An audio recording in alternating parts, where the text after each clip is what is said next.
Shalom amigos, les habla Sergio Bacari del canal Un Bacari Suelto en Israel. Otra vez con ustedes, otra vez con la Torá, en busca de la porción semanal.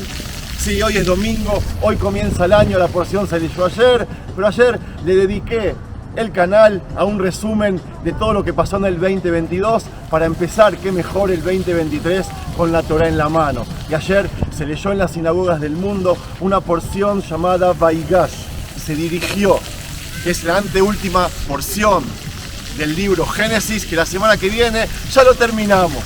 ¿Quién se dirigió? Yehudá, el hijo de Jacob. ¿A quién se dirigió? A su hermano Yosef, que estaba en Egipto. Voy a hacer un paseo por un paseantero, una rambla que hay en el puerto de Tel Aviv. Está lleno de gente. Es un día hermosísimo de sol, como si fuera de verano, ni parece invierno en Israel. Y mientras recorro y vemos gente, les voy a contar sabidurías sobre esta porción semanal. Gracias por participar y si les gusta el material, no se olviden de darle un me gusta. ¡Vamos! Bueno amigos, aquí empezamos el paseo en la costa mediterránea. Ustedes disfruten mirando de la gente cómo pasea en este hermoso día y yo mientras les voy a hacer un relato que les aseguro les va a gustar. Como les dije antes, la semana que viene vamos a terminar el libro Génesis. Las últimas 4 porciones, por si no se dieron cuenta, nos cuentan la historia de Yosef, la historia más larga jamás contada en toda la Torá. Yosef es el personaje principal y esta larga descripción comienza y termina en él. Lo conocimos como el hijo favorito de Jacob, a quien mima todo el tiempo, un joven soñador que enfurece a todos sus hermanos. Fue esclavo, luego estuvo encarcelado, de repente pasó a ser el segundo después del faraón de Egipto. Toda la historia nos cuenta cómo él, Yosef, iba influenciando sobre los demás. Desde un principio sabíamos que Yosef estaba creado para ser un grande en la historia. Pero esa historia, amigos, sufrió una trama. Pasó generaciones y nos dimos cuenta que quien terminó siendo el único que dejó su sello fue uno de sus hermanos. A esa descendencia se la llamó de varias maneras a medida que se fue achicando. Ella era una familia grande que sobrevivió por el momento solo uno de sus miembros a nivel histórico, del único que se sabe de su descendencia. Al principio eran llamados hebreos, que viene de la raíz nómades. Así se denominaba al patriarca Abraham y a sus hijos. Su nieto, Jacob, cambió su nombre a Israel y a partir de allí ese pueblo pasó a llamarse Hijos de Israel.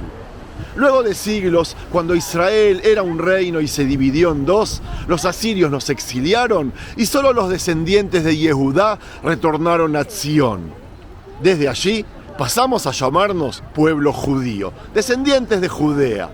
De esta descendencia nacerá el rey David, que de su dinastía nacerá en un futuro el Mesías. Y no dije que nació o que no nació. La pregunta obligada entonces sería, ¿por qué Yehudá y no Yosef? La respuesta yo la encuentro al principio de esta porción, en la disputa entre dos hermanos, cuando Yehudá le exigió a Yosef liberar a su hermano Binyamin. Pero para entender mi tesis, tengo que empezar desde el principio, al lado del pozo de Emek Dotán, donde habían arrojado a Yosef todos sus hermanos. Yehudá fue quien había propuesto venderlo a los Ishmaelim. ¿Qué provecho que matemos a nuestro hermano y encubramos su sangre?, él había dicho. Vendámoslo a los ismaelitas y nuestra mano no será contra él, pues nuestro hermano, nuestra carne es, les dijo. Y sus hermanos lo escucharon. Lo que quiero decir es de que yo veo en esos versículos pura inocencia. No hay una sola palabra de maldad sobre lo malo que sería asesinarlo. Solo un cálculo utilitario. ¿Qué les saldría si lo matan?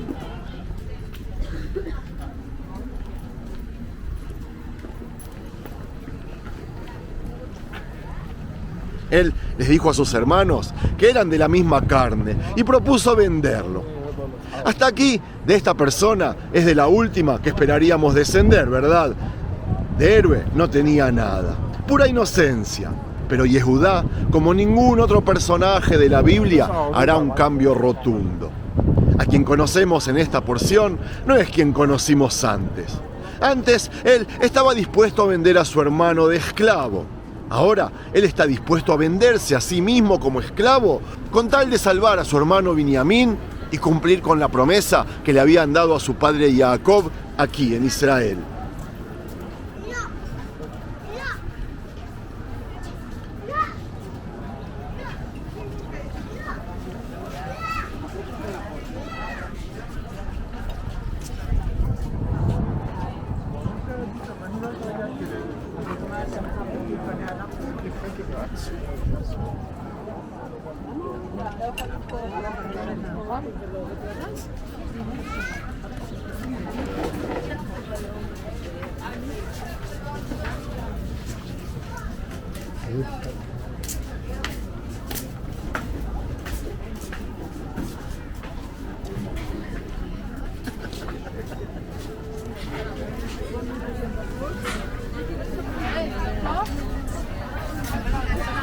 Yehudá entonces se voluntarizó a sufrir lo que había sufrido Yosef por su propia propuesta aquí en Israel, para que ese sufrimiento no lo vuelva a sufrir su hermano Binyamin.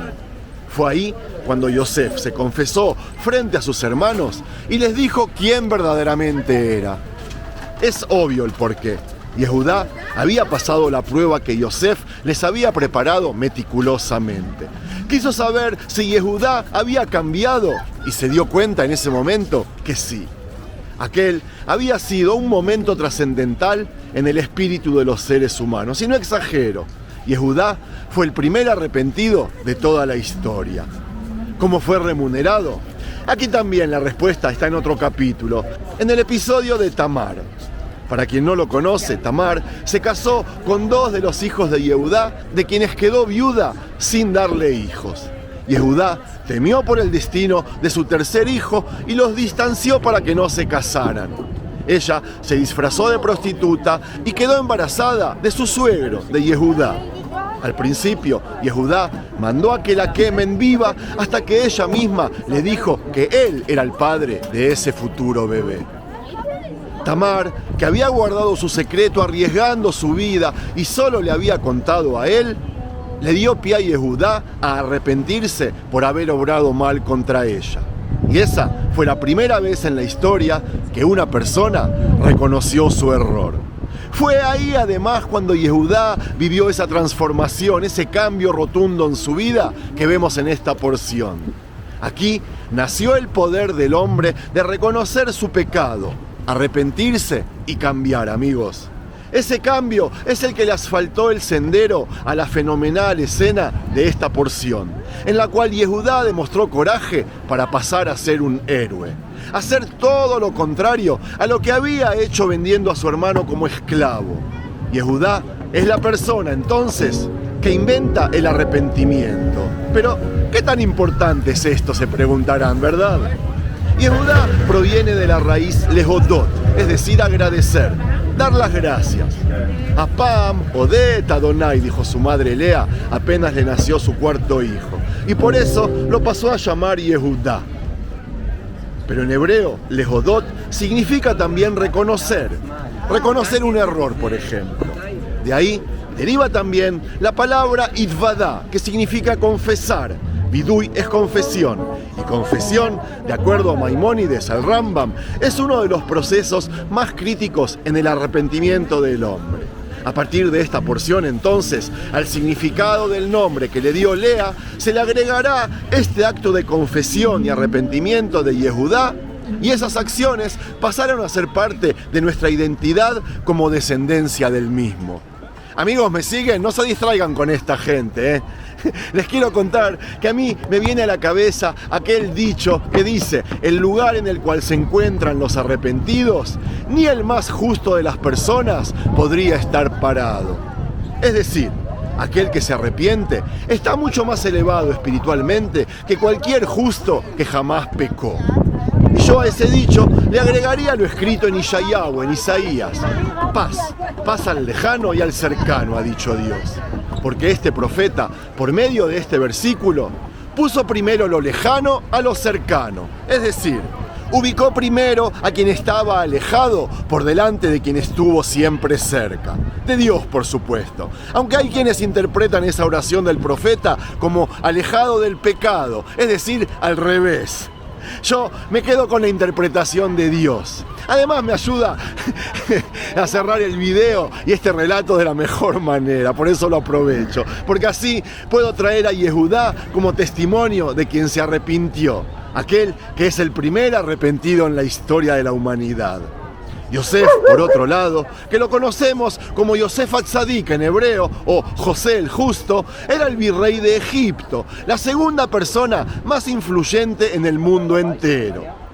Uno era un justo que casi no había pecado, y otro, un arrepentido que pasaría a ser el único que dejaría descendencia en este mundo, por lo menos que podamos identificar, aquel padre de los futuros reinos de Israel, y lo que hoy se conoce como el pueblo judío. En el lugar que está parado hoy Yehudá, incluso un justo como Yosef no está parado.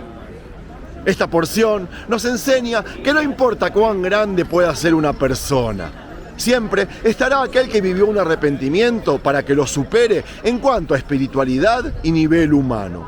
Aquel capaz de reconocer un error y hacer un cambio en su vida para no repetirlo. Esa, amigos, es la fuerza del arrepentimiento, y el comienzo del arrepentimiento está en Yehudá, y no solo en su nombre, sino en su conducta. Amigos, hoy es cabeza del año, 1 de enero del calendario gregoriano, y yo quiero mostrar la forma en que los judíos festejamos el nuestro unos meses antes. Todo el mes previo a Año Nuevo, nosotros hacemos reflexión y demostramos arrepentimiento, no solo ante Dios, sino también ante el amigo, el familiar, el colega, el prójimo, ante todos. Queremos comenzar un año renovados, transformados, limpios y puros. No sé si es la mejor manera, pero es un método que resulta. Cualquier judío que lo hace se los puede asegurar. Pruébenlo, ¿qué les cuesta? No tienen nada que perder. Solo por ganar. Les aseguro, amigos, que tengamos un 2023 lleno de éxitos, salud, felicidad y muchos, pero muchos videos en el canal. Si es que les gustó este paseo, no se olviden de regalarme un me gusta. Los quiero mucho. Shalom.